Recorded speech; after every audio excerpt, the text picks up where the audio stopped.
Happy Homebrew Wednesday. Cheers.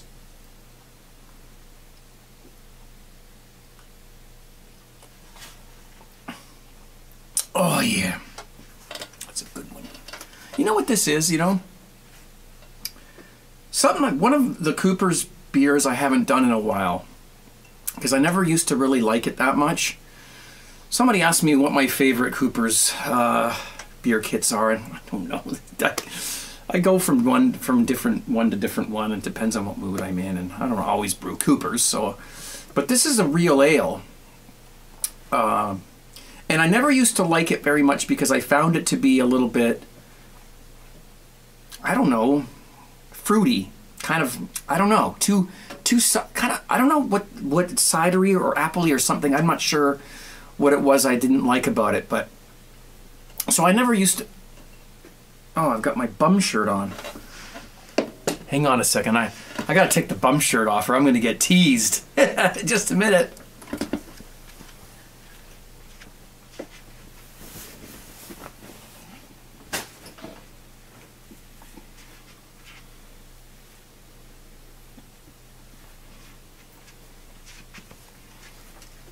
Oh, there we go. No, I did that on purpose. I like that sweater. It's very comfortable. It's very loose. And it gets cold down here in the basement, which is great for brewing, but not for sitting. Oh my God, I'm in a mood today. Okay. So yeah, so what I did this time was nice shirt, by the way. Thank you for the shirt. I wore this before. I got this a while ago.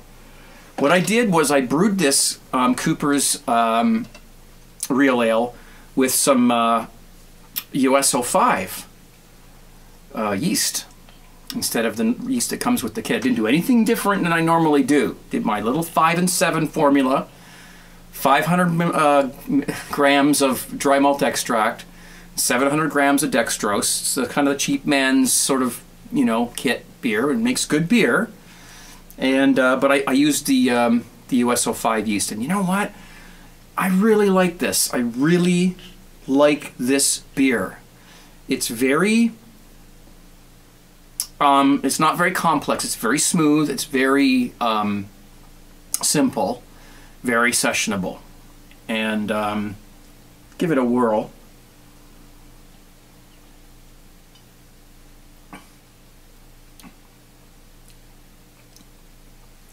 It's got a slight malt, like, you know, of course all beer has malt in it, but it's got that slight sort of maybe a crystal 20, crystal 40 malt taste to it. I don't know if that's what they put in there, but it's got a pleasant bitterness and not a lot of hop on the top end, which would make it a perfect candidate for adding hops to make a bit of an IPA. So that's what I'm going to try eventually. I'm going to brew this up and try to make an IPA out of it just by, you know, adding some hops. And what I'll probably do is I'll take the dry malt extract and I'll boil it up and throw some hops in for 10 minutes. You don't have to put dry malt extract in, but it gives you a little, the hops will develop a little bit of bitterness just in that 10 minutes, but they'll retain most of their aroma and flavor, and it'll be a nice IPA. So that's what I'll try. I don't think I'm going to make a video about that, but I'll let you know how it turns out. And so that's that. That's what we're doing there. I'm just listening to some records right now, but I forgot. Oh shoot, it's yeah, I gotta do my Homebrew Wednesday video today. Nearly forgot. So I don't have a whole heck of a lot for you today, but so that's why I'm sitting down and we're just gonna talk about some stuff. I was gonna do my homebrew, or sorry, my Pat Max brewing caps video this week, but I went upstairs to check my the one I've already done, which is like a cider, an apple cider, and I wanted to have it ready so that in the video I can show the finished product. And it's not done yet. I took it out of the closet and it was all cloudy and everything, and I put kind of put the little Pat Mac up to my nose, and I could feel the air coming out still, the CO2. So it's not done yet. So we're waiting on it. Hopefully by next week it'll be finished and I can make the video. So that is coming up. I will tell you that I did make a beer that way as well with those caps. I made 4 liters of beer. You know, he sent me the dry malt extract, the yeast, and some hops. And I just did a very simple 1 hour boil, put half the hops in at the beginning. It was like an ounce of hops. I put the half an ounce in at the beginning, half an ounce in at the end, like 10 minutes before the end of the boil. And then I had like ended up with 4 liters of, approximately 4 liters of wort. I had to top up a little bit. I filled up 2 2-liter pop bottles with the beer, and I put the caps on it, and it fermented for a week. And last Friday on my live broadcast, I tried one, and you know what? And 150 people are my witness. It was really good. It poured nicely. It had a nice head on it, because I guess a lot of hops in there. You know, hops do promote head retention, and it tasted like a damn double IPA. It was really nice. Cool way of making beer. If you've never made beer before and you just want to try it to prove to yourself that you can do it, then that's a great way to do it. It's already carbonated and everything. You just, you know, the only thing about it is when you've got that 2-liter bottle and it's fermented in there, it's all done, it starts to clear out, you know it's finished. You got quite a bit of sediment in the bottom. You kind of want to get yourself the biggest glass you can find and try and pour the entire thing out all at once. Otherwise, you got to deal with that sediment at the bottom. You could siphon it into another container. If you do it really carefully, you won't lose much carbonation. And you could always put a pinch of sugar in there, put the Pat Max cap back on, and it'll ferment a little more, and it'll recarbonate and create a little more CO2. And you'll end up with a nice carbonated beer after about 3 or 4 days. So, you know, they're great. I'm going to do the video, I promise. I'm waiting for the apple cider. I don't know what's taking it so long, but it's still going like crazy up there. What else? My SJ Pour beer is still fermenting. I'm probably going to be bottling that next week. I'm going to give it a little time, sit there in the fermenter, just, you know, let it age a little bit in there, not too long. And I've decided, I know I went through the whole rigmarole of rigging up a thing that I can bottle it from the keg. And the reason I was going to do that is because I wanted to taste the beer first before I submitted it into the challenge. But judging by what smell is coming out of the airlock, I'm not worried about it. I'm just going to bottle it. What I'm going to do is I'm going to do something I don't normally do, because I've never used to do this. I used to put sugar in each bottle. I'm going to batch prime it. I'm going to use 4 ounces of dextrose and boil that up in some water and do a little siphon into a bottling bucket, that whole thing, you know, and then just bottle it. And then just pray that, you know, it's got the right carbonation when it goes out. And if it doesn't, well, you know, I mean, I'm not gonna win this challenge anyway. So as long as it's half decent and people enjoy it, that's the main thing. I bought. Yes, for once I didn't get it for free. For once, this didn't come in the mail from some viewer, which is I love when I get gifts. But you know, this one I did purchase. This is from Ontario Beer Kegs, and I'm gonna do a video on this. Shipping is like, you know, one day I get the thing, like I order it like a, you know, a weekday, and the next day it's in my door. Love it. It's a barley wine. I don't know if I want to pull this all out of here. They sent the instructions and the receipt and everything. It's got some. We've got some brown malt in there. It's already ground up, so I better get this thing on the go as quickly as possible. There's four of these.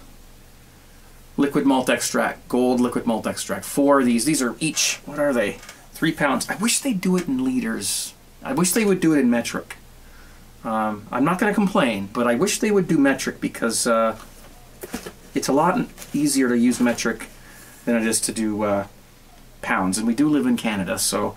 But anyways, 4 of these, so that's 12 pounds of liquid malt extract. And so it's an extract beer with steeping grains. Okay, and we've got our hops in here, and they've got a USO4 yeast in there. So it's going to be about, I think they said 8% alcohol barley wine. Okay, which is basically a strong beer that's based on mostly malt, but there are hops in there, and we're going to do this, and I'll make a video. I mean, it's a simple beer, but we'll talk about barley wine. Okay, so I'm going to do that. And it's got to be done soon because I don't want those grains to get stale. I've got so much stuff to brew. I don't know when I'm going to get time. I've got a pumpkin beer I still have to do. I've got an all-grain beer I still have to do, which is supposedly oh, I forget what he said it was, a brown ale, Newcastle Brown, I think he said it was. It was an all-grain beer. And there's still, you know, the stuff I showed you last week or the week before. I can't remember which week it was. It was the week before, I think. All that stuff. And so, you know, wherever possible, I'll shoot some video for you. That's what this is all about, right? Right? That's what we got here. Cheers. Whoop.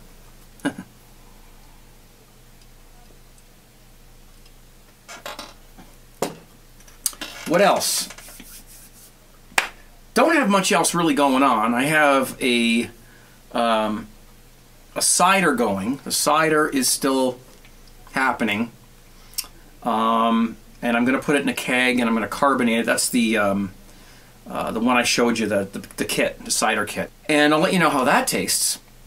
A little off topic, but I don't know if I'm going to be doing my broadcast. Well, I probably will be doing my broadcast this Friday, but I don't know if it'll be on time. I might be late. It's not going to be at 10 o'clock. And if it is, we're lucky. But I don't think it will be. If I broadcast, it's going to be way later than that. I can't, I'm not available on Friday night as far as I know. I have to be somewhere. And if I get home on time or if I can sneak out early, great. But if I can't, I can't.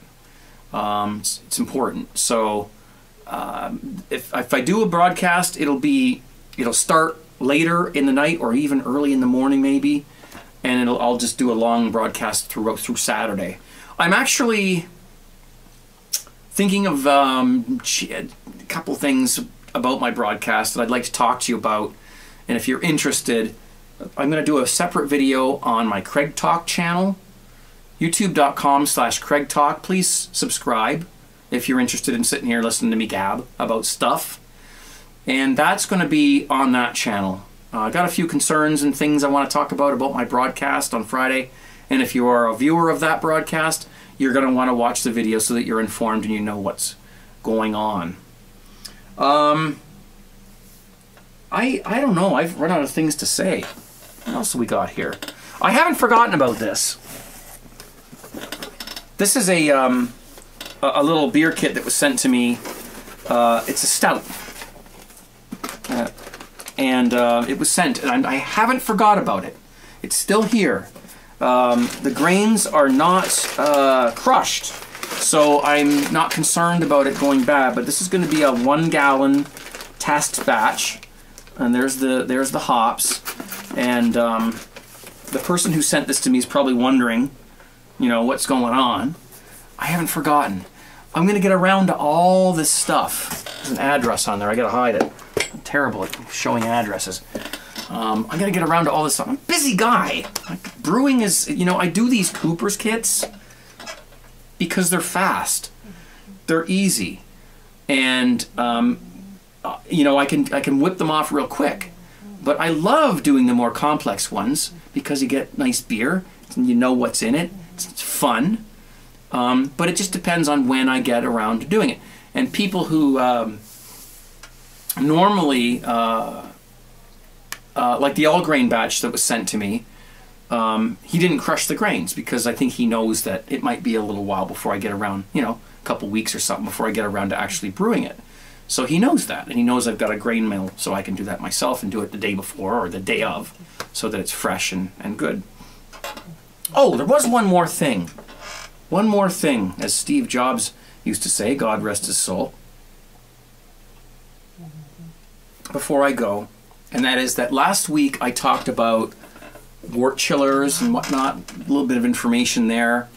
There was a little bit of confusion in the chat room, in the comment section about when I said, you know, turn the water on full blast, and that way you'll chill your wort faster. That's true. I still stand by that. The only problem with that is that my dog is snoring. You use a lot of water. If you pay for your water, which I think most of us do, guys, it's going to be about, for me, it's about 5 cents to chill your wort with a wort chiller. 5 cents worth of water. I mean, really. I mean, people spend like $12 on liquid yeast and stuff like that. I wouldn't worry about like using a wort chiller and cranking up the water and making it so you get your beer chilled down nice and quick.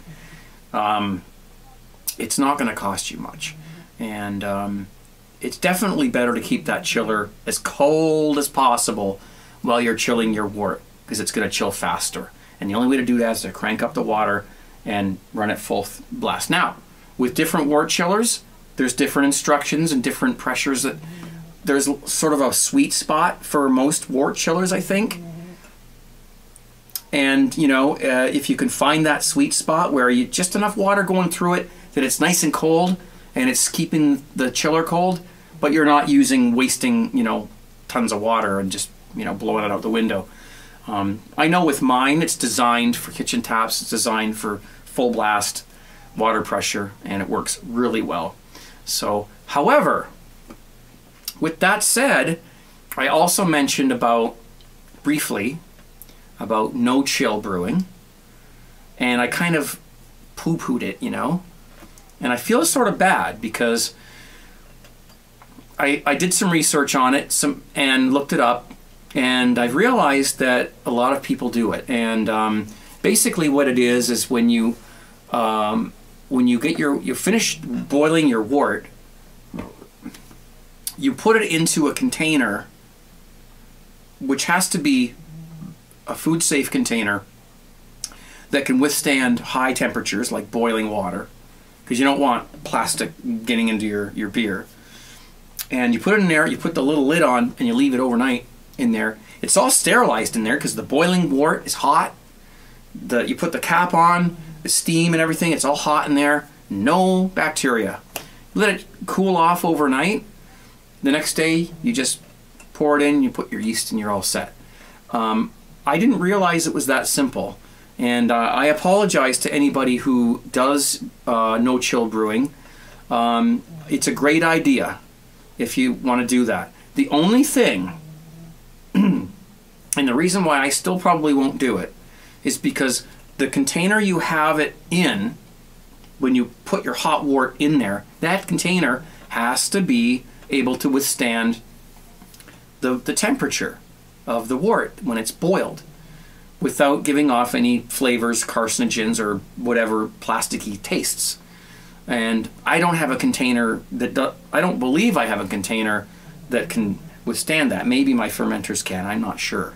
I don't have the statistics for those, but that's the only concern I have. Make sure if you're going to do no chill brewing, you can look it up on YouTube, that you have a container that can withstand that hot wort, and it's not going to, you know, taint your beer with plastic.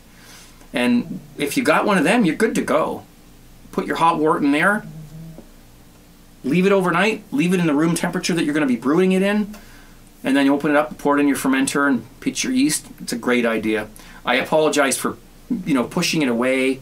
Sometimes when people don't know enough about something, they tend to, you know, avoid it.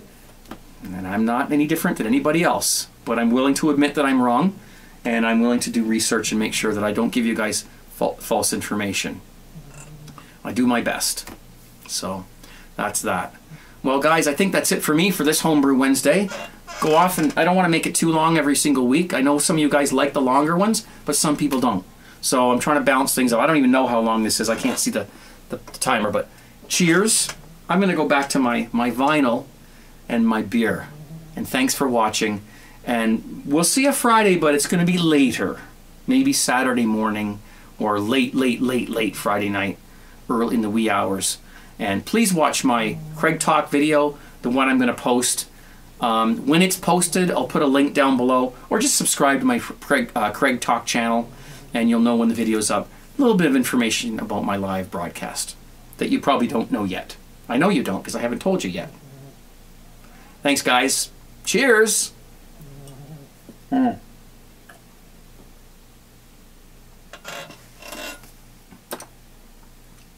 Name that tune.